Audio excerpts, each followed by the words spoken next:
नमस्ते प्यारे बच्चों, स्वागत है आपका रामरूप शर्मा चैनल पर। आपको पता ही होगा हम हिंदी के पेपर की तैयारी करा रहे हैं और हिंदी के पेपर में कोर्स ए और कोर्स बी यानी कि कोड 002 और 085 दोनों की तैयारी के लिए हमारी वीडियो लगातार बनती चली जा रही है।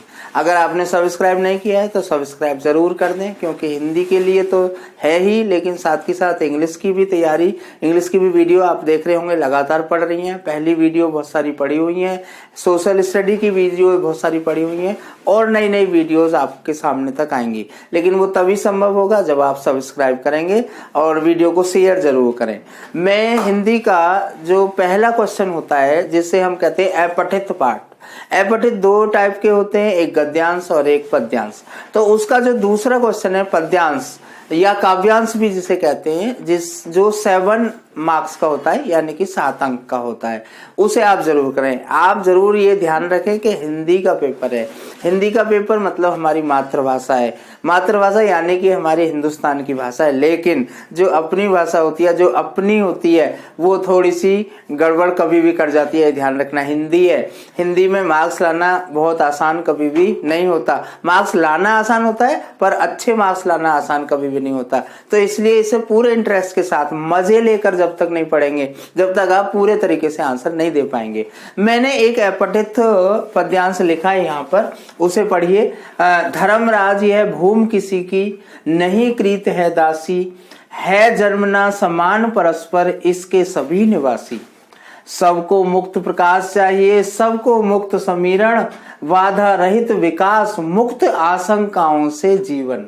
लेकिन विघ्न अनेक अभी इस पथ में पड़े हुए हैं, मानवता की राह रोककर पर्वत अड़े हुए हैं। न्यायोचित सुख सुलभ नहीं, जब तक मानव मानव को, चैन कहाँ इस धरती पर तब तक शांति कहाँ इस भव को। जब तक मनुज मनुज का यह सुख भाग नहीं सम होगा, समित न होगा कोलाहल, संघर्ष नहीं कम होगा। तो देखिए इस तरीके से मजे से आप पढ़िए और इसको मैं आंसर देने का एक बहुत अच्छा तरीका बताता हूँ, बहुत अच्छी ट्रिक बताता हूँ। क्योंकि मैं आपको एक बात बता चुका हूँ, हिंदी में मार्क्स लाने आसान है लेकिन पूरे मार्क्स लाने बहुत कठिन बात है। तो सबसे पहले तरीका क्या होगा, पद्यांश को एक बारी पढ़ लीजिए, उसके बाद प्रश्नों को पढ़िए और फिर दोबारा से पद्यांश को पढ़िए। और जैसे जैसे प्रश्न में कोई भी शब्द आता चला जाए वहां पर अंडरलाइन करिए और फिर दोबारा पूरा पढ़ने के बाद फिर उत्तर दीजिए। आपके 100% पूरे के पूरे मार्क्स आएंगे। जैसे मैंने एक बारी पढ़ दिया, यहाँ पर थोड़ा सा आइडिया मुझे लग गया। अब मैं प्रश्न पढ़ता हूँ कि यह कविता किसको संबोधित है। फिर दूसरा प्रश्न पढ़ता हूँ, इस धरती पर सभी को क्या अधिकार प्राप्त है। फिर तीसरा, इस पथ पर किसने राह रोक रखी है। चौथा है, इस धरती पर कब तक शांति नहीं हो सकती। और 5वां है, धरती पर संघर्ष कब तक शांत नहीं होगा। और इनके अंक हैं 1, 1, 1, 2 और 2। अब देखिए मेरे माइंड में, मेरे दिमाग में कविता भी आ गई थोड़ी सी और प्रश्न भी आ गए। अब मैं जब दोबारा पढ़ूंगा तो जैसे ही प्रश्न से संबंधित कोई भी शब्द आ जाए आप उसे अंडरलाइन कीजिए, वहीं पर 1 मिनट के लिए सोचिए, क्योंकि 7 अंकों का ये, इसकी वैल्यू हम क्या सोचते हैं, पद्यांश है, अपठित है, कुछ भी लिख दो। कुछ भी लिखने से आपके 7 अंक नहीं आएंगे। तो 7 में से 7 अंक लाने, तो अपने दिमाग में प्रश्नों को रखिए। अब दोबारा से पढ़िए, जैसे मैं पढ़ के दिखाता हूं। इन्होंने कहा है कि यह कविता किसको संबोधित है। तो सबसे पहले सोचिए कि ये पूरा जो पैराग्राफ है ये किसके लिए। धर्मराज, देखिए पहली लाइन में ही आ गया। थोड़ा सा आइडिया तो आपको होगा, पहला क्वेश्चन है तो ऑब्वियसली उसका आंसर पहली, दूसरी, तीसरी लाइन में होगा। लास्ट का क्वेश्चन है तो ऑब्वियसली लास्ट में उसका आंसर होगा। धर्मराज अपने आप आ गया। थोड़ा सा अगर याद करें, थोड़ी सी हिंदी आपने पढ़ी हो, युधिष्ठिर को हम धर्मराज कहते हैं, ठीक है, महाभारत में। तो ये पहले प्रश्न का उत्तर हमें मिल गया, अंडरलाइन कर लिया। अभी भी मत दो आप आंसर, जल्दी मत करिए। 7 में से 5 नंबर रह जाएंगे, 7 में से 4 नंबर रह जाएंगे, वो आपके लिए परेशान करेंगे, क्योंकि काम आप पूरा कर रहे हैं तो पूरे अंक क्यों नहीं लेते। दूसरा प्रश्न देखिए, इस धरती पर सभी को क्या अधिकार है। अब देखिए पढ़ के देखो, आराम से पढ़िए।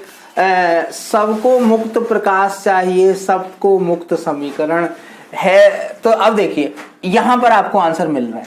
क्या क्या चाहिए हर किसी को, प्रकाश, प्रकृति द्वारा दिया हुआ प्रकाश और प्रकृति द्वारा दी गई समीर, समीर यानी कि वायु जिससे हम सांस लेते हैं।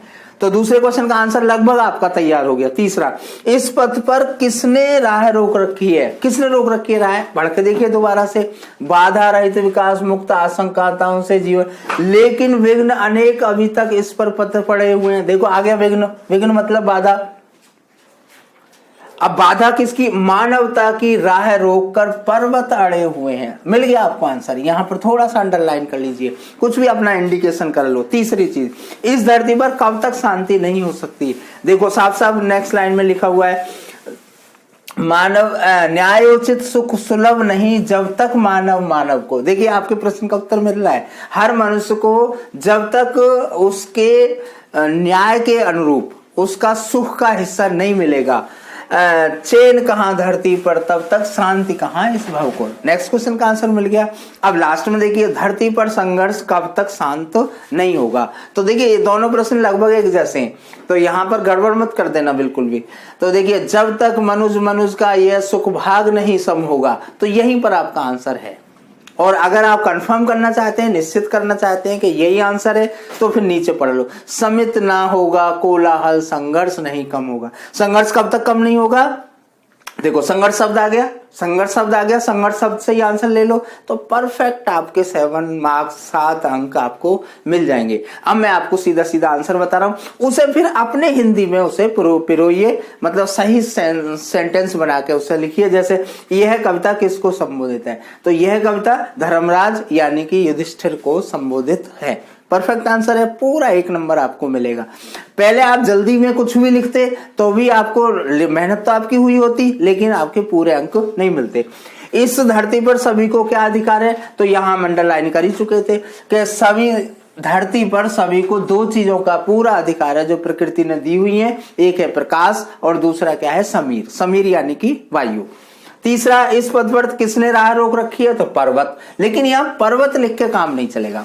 पर्वत का मतलब होता है कि कुछ लोग होते हैं, पर्वत का मतलब है समाज के ऐसे लोग जो बहुत महत्वाकांक्षी होते हैं, ठीक है ना। वो चाहते हैं कि सारा सुख मिले तो हमें मिले और सभी को इतना सुख ना मिले, क्योंकि अगर सबको सुख मिल गया तो हम इतने बड़े लोग नहीं रहेंगे। तो किसने रोकी? पर्वत। और पर्वत के साथ ब्रैकेट में आपको जरूर लिखना होगा महत्वाकांक्षी। अगर आपको ये शब्द नहीं याद आता तो आप लिखिए बड़े लोग, अहंकारी लोग, अभिमानी लोग। इस तरीके से आप शब्दों का चुनाव कर सकते हैं।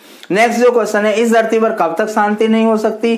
तो यहां पर देखो हमने अंडरलाइन किया ही है, कब तक नहीं शांति हो सकती? जब तक न्याय के आधार पर सभी के सुख का हिस्सा नहीं मिल पाता तो, ठीक है। और ये किसी का छीन नहीं रहे, प्रकृति के दी हुई चीजों की बात कर रहे हैं हम। और उसके बाद में धरती पर संघर्ष कब तक शांत नहीं होगा? तो यहां पर है, जब तक शांत नहीं होगा, जब तक हर किसी व्यक्ति के सुख का हिस्सा हर किसी व्यक्ति को प्राप्त नहीं हो जाएगा। तो इस तरीके से आप मजे में पढ़िए, आराम से पढ़िए, पूरे अंक प्राप्त कीजिए। हिंदी में पूरे अंक लाना तभी संभव है जब आपने अच्छे से किया होगा। तो इस तरीके से इस पार्ट की 7 अंक की तैयारी करें। हाँ, इसके साथ साथ मैं एक जानकारी और दे दूं आपको जो बहुत इंपॉर्टेंट है। कुछ बच्चों के कमेंट आ रहे हैं कि हमारे 2018-19 के पेपर में हिंदी में से जो क्षितिज है बुक, उसमें से ये 4 चैप्टर कटे हुए हैं, ठीक है। तो प्लीज इतनी ज्यादा तैयारी मत कर देना, ठीक है। उसका पहले चैप्टर का नाम है देव, जयशंकर प्रसाद, स्त्री शिक्षा के विरोधी और संस्कृति, और कृतिका भाग 2 में से मैं क्यों लिखता हूं, और साथ की साथ एस ही ठैया झोलनी हैरानी हो रामा। तो ये चैप्टर आपके सिलेबस से कटे हुए हैं। तो ये बच्चों के सभी को मैं बताना चाहता हूं, और इस तरीके से तैयारी करें। शेयर वीडियो को जरूर करें, हम आपके साथ बने हुए हैं। Thank you very much, all the very best.